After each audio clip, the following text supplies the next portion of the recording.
Welcome back to this video. The very first thing you want to do is to swipe down like so on your Android phone Infinix.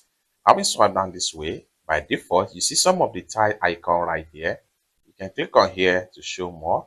Then you can scroll down here and then you see plus sign right here. Click on this plus sign.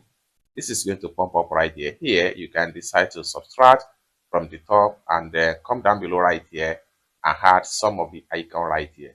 So if you want to add any icon right here, let's say for instance, I want to add this particular live translate icon. So what we want to do is to click and hold down. I will drag to the top right here and it will be added.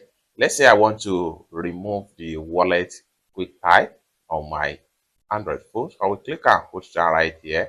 I will drag this one down right here. It's that simple. Once you are done, simply click on done right here, and then you will have the one you add, and the one you remove will no longer be here. So you can see the one I just add right here. Then from here, you can easily navigate quickly from any of the tiles right here on your Infinix Android phone. It's that simple. For more tutorial tips and tricks on how best to use your Infinix Android phone, consider to subscribe. Thank you so much for watching, and I hope to see you in my next video. Peace.